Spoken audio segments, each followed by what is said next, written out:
Bismillahirrahmanirrahim. Assalamualaikum warahmatullahi wabarakatuh dan salam sejahtera. Saya Siti Aisyah binti Cik Ros dari PISMP PI 6619. Okey, baiklah, pada hari ini saya akan membentangkan pembentangan inovasi digital iaitu PIMK 3152 yang telah dihasilkan tempoh hari. Inovasi yang saya hasilkan diberi nama sebagai mnemonik wakaf, di mana ia merangkumi mnemonik dan juga adanya lagu untuk menerangkan tentang mnemonik tersebut. Okey, pensyarah pembimbing saya merupakan Ustazah Muslihah binti Ismail. Untuk isi kandungan terdapat 12 item, iaitu yang pertama pengenalan, rasional projek, penyataan masalah, objektif, skop dan limitasi, kepentingan dan impak, anggaran kos, model inovasi, cara menggunakan inovasi, maklum balas, pembuktian inovasi dan juga kesimpulan. Baik, untuk pengenalan, inovasi digital merupakan salah satu elemen pembelajaran abad ke-21 yang menekankan penggunaan TMK iaitu teknologi maklumat dan komunikasi. Dan menurut Aisyah et al. 2012, bahan bantu mengajar khususnya penggunaan komputer adalah elemen yang penting untuk mewujudkan pembelajaran menyeronokkan dengan lebih efektif di dalam bilik darjah seiring dengan perkembangan TMK semasa. Jadi elemen TMK ni juga boleh diimplementasikan dalam PDP.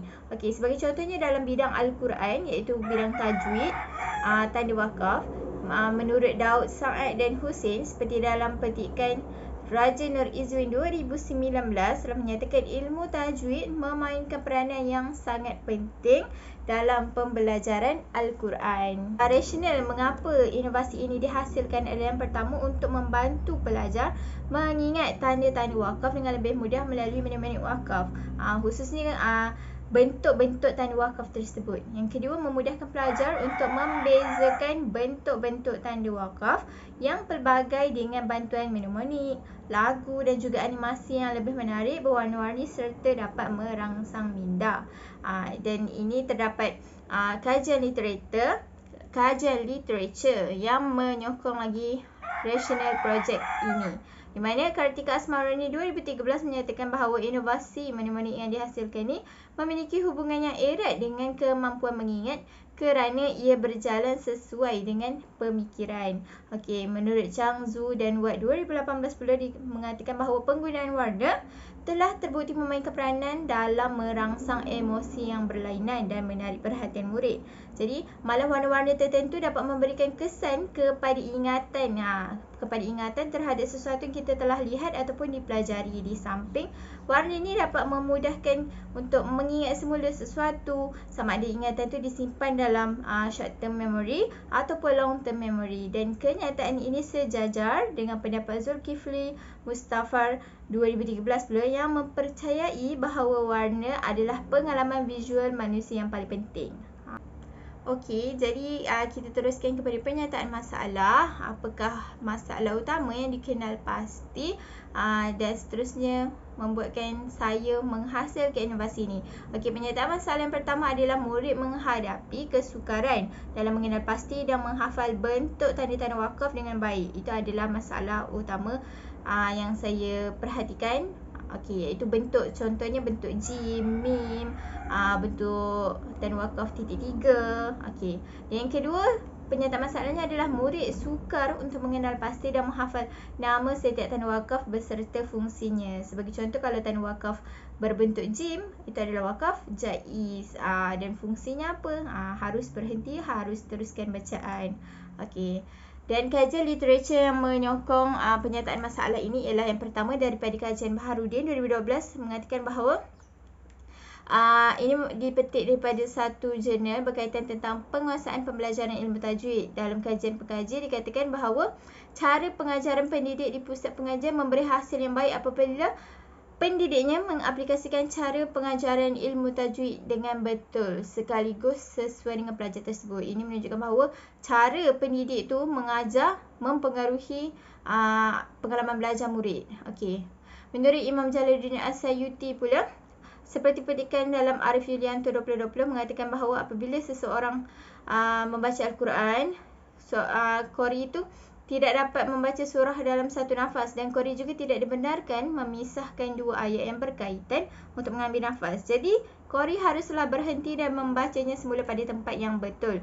Justru imam dan para qari'ah menganjurkan untuk memahami ilmu tanda wakaf. Pentingnya untuk memahami ilmu tanda wakaf agar dapat mengetahui tempat yang sepatutnya untuk berhenti dan juga untuk meneruskan bacaan Al-Quran tanpa khawatir akan mengubah maksud ayat.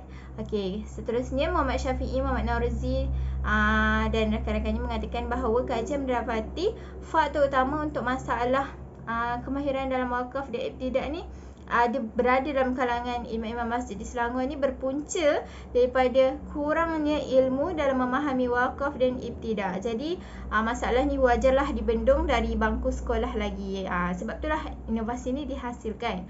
Dan yang terakhir menurut Maslan Jemali, katanya 34.5% keupayaan membaca Al-Quran oleh pelajar di beberapa sekolah menengah di negeri Perak adalah berada pada tahap lemah, di mana kebanyakan pelajar tersebut lemah mengenal tanda-tanda bacaan. Salah satunya adalah tanda wakaf dan hukum-hukum tajwid. Untuk objektif inovasi ini adalah yang pertama untuk membantu murid mengenal pasti 6 bentuk tanda wakaf melalui mnemonik. Antaranya adalah bentuk jim-mim seperti yang dinyatakan sebentar tadi.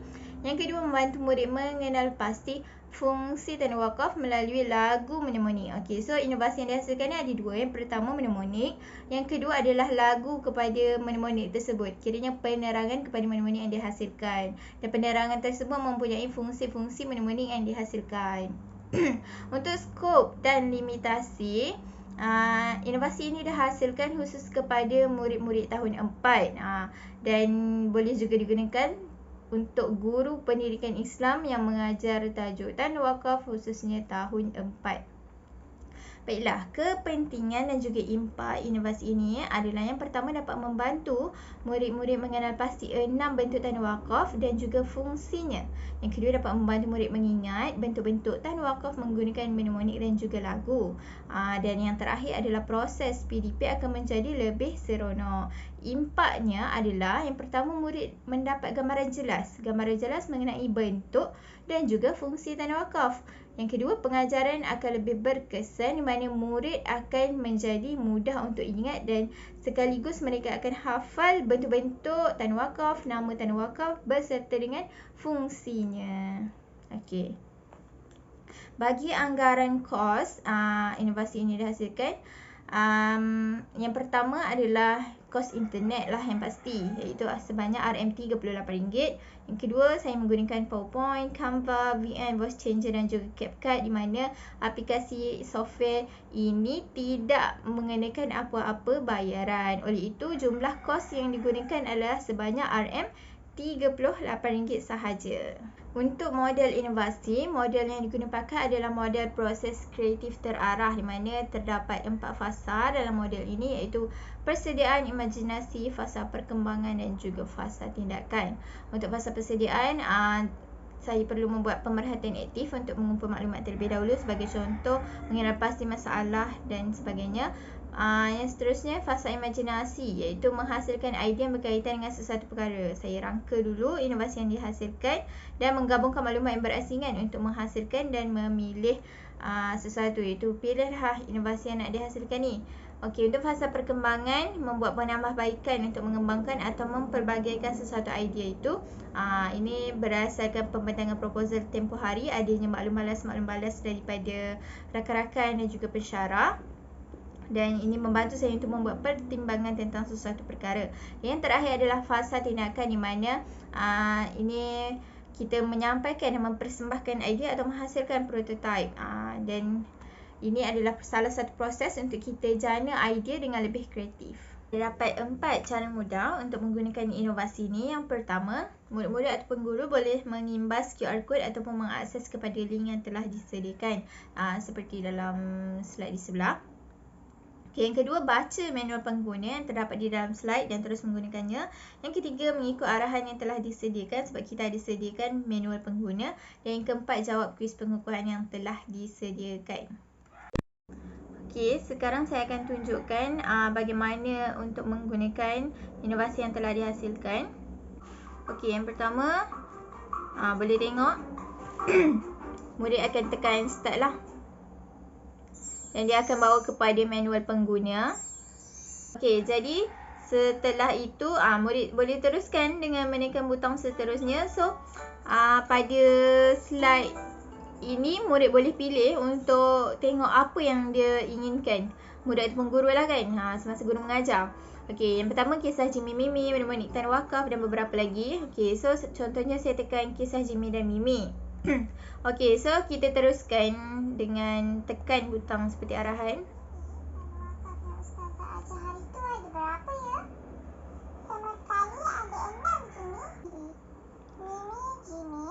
Lapar soda atau kopi? Okey, jadi di sini adanya penerangan. Okey, di sini akan adanya penerangan berkenaan dengan tanda Tan Wakaf. Dan kita seterusnya akan pergi kepada lagu yang akan dimainkan berkenaan dengan Tan Wakaf lah. Lagu monik-monik yang dihasilkan.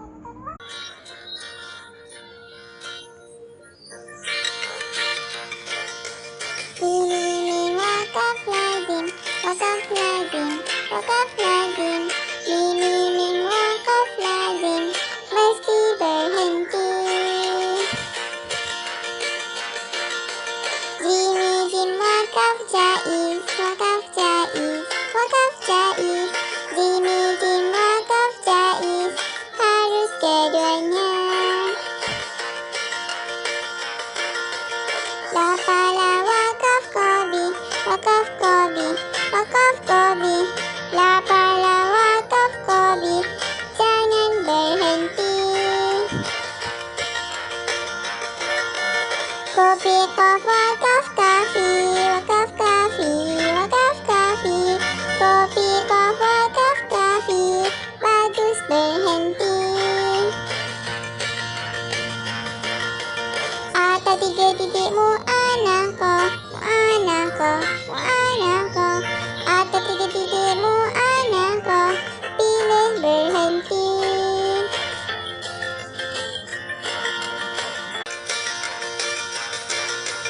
Soda sod wakaf Hasan, wakaf Hasan, wakaf Hasan. Soda sod wakaf Hasan, bagus teruskan. Itulah dia, tanda-tanda wakaf. Okey, jadi video tersebut menunjukkan bahawa lagu Menemonik Tan Wakaf yang telah dihasilkan. Okey, jadi yang terakhir murid boleh terus pergi kepada kuis pengukuhan. Boleh tekan play. And then pilihlah jawapan. Kalau kata jawapan tu betul, sebagai contoh, saya tekan apakah nama bagi Tan Wakaf Jim? Wakaf Jaiz. Okey, so diterus kepada soalan seterusnya. Manakala kalau contohnya kalau kita tekan salah, jawapan yang salah. Contohnya, bagaimanakah cara membaca ayat mengandungi Tan Wakaf lam alif? Sepatutnya dilarang berhenti. Tapi kita tekan teruskan bacaan. Okey, so dia jadi game over. Macam tu lah. So boleh tekan butang kembali dan jawab jawapan yang betul sehingga habislah. Okey, jadi itu sahaja dan tamat. Baik, ini adalah antara maklum balas yang diterima. Okey, yang pertama, elemen yang menunjukkan pendigitalan iaitu animasi dan sebagainya perlu ditambah agar tidak kelihatan seperti nota. Okey, ini adalah contoh yang before tu adalah saya punya inovasi pada asalnya, proposal. Dan selepas dibentangkan, saya telah menghasilkan sebuah lagu lah, di mana adanya muzik, adanya warna yang menarik, adanya pergerakan, animasi dan sebagainya yang dapat membantu murid untuk lebih mudah mengingat. Yang kedua, maklum balas seterusnya. Objektif perlu ditambah baik agar selari dan bersesuaian dengan inovasi yang dihasilkan. Ini daripada Ustazah Muslihah sendiri. Okey, yang pertama, sebelum tu, inovasi saya permulanya objektifnya adalah untuk membantu murid mengaplikasikan bacaan yang mengandungi Tan Wakaf. Tapi dalam inovasi yang dihasilkan ni tak ada contoh-contoh ayat yang menunjukkan murid dapat mengaplikasikan. So saya ubah objektif. Yang kedua, yang seterusnya, inovasi perlu ditambah baik dengan mewujudkan panduan ataupun manual pengguna agar mudah difahami cara penggunaannya juga daripada Ustazah Muslihah. Okey, sebelum ni inovasi yang dihasilkan dia terus mula. Maksudnya start and then dia terus mainkan kepada inovasi ni. Tapi setelah diberi komen maklum balas tersebut, saya telah tambah baik. Itu jadilah after ni ada manual pengguna. Dan maklum balas yang terakhir adalah mana-mana yang dibina menarik, mudah diingati, namun kemungkinan murid akan sukar untuk menggambarkan bentuk tanda wakaf tersebut jika tiada animasi wakaf yang jelas. So, carangan penambahbaikan yang diberi adalah bina animasi mnemonik yang memperlihatkan tanda wakaf. Ataupun tulisan di awal mnemonik itu diboldkan supaya murid mengenal jelas mengenai mnemonik yang disampaikan daripada Siti Arbahatul Alawiyah PI 6619. So, before maklum balas diberikan, saya punya inovasi hanya sekadar Jimmy, Mimi, lapas soda atau kopi, dan saya highlightkan perkataan depan sahaja. Tapi macam tak ada bentuk tanda wakaf tu, tak ada bentuk meme tu, bentuk Jim dan sebagainya. So selepas maklum balas diberi, saya pun buatlah adanya table, boleh lihat dalam inovasi yang dihasilkan ni, dan juga adanya lagu yang menarik. Okey. So, selepas inovasi ini dihasilkan, ini merupakan pembuktian pencapaian inovasi ni. Okey, inovasi ni telah dijalankan terhadap murid tahun 4 seramai 28 orang. Okey, jika dilihat sebelum digunakan inovasi ni, peratusan murid yang gagal adalah tinggi, iaitu sebanyak 68%, iaitu 19 orang, manakala yang lulus hanya 9 orang, iaitu sebanyak 32%. Okey, manakala selepas penggunaan inovasi ini, didapati bahawa peratusan murid-murid yang lulus meningkat sebanyak 54%, iaitu seramai 24 orang, berbanding dengan sebelumnya hanya seramai 32%, iaitu 9 orang saja. So, ini menunjukkan bahawa inovasi yang dihasilkan ini berkesan kepada pelajar-pelajar dan dapat membantu mereka untuk mudah hafal, ingat dan tahu fungsi tanda-tanda wakaf. Dan sebagai kesimpulan, inovasi yang dihasilkan ni iaitu mnemonik wakaf adalah bertujuan untuk membantu semua murid tahun 4 untuk lebih mudah mengingat 6 bentuk tanda wakaf yang terdapat di dalam Al-Quran dengan lebih baik, dan juga sekaligus membantu mereka mengenal pasti fungsi-fungsi tanda wakaf itu sendiri. Okey, jika mereka terjumpa dalam bacaan Al-Quran. So, diharapkan inovasi yang dihasilkan ni dapat membantulah murid-murid tahun 4 ni menguasai tajuk ini dengan lebih jelas. Jadi sekian itu sahaja daripada saya. Assalamualaikum warahmatullahi wabarakatuh. Terima kasih.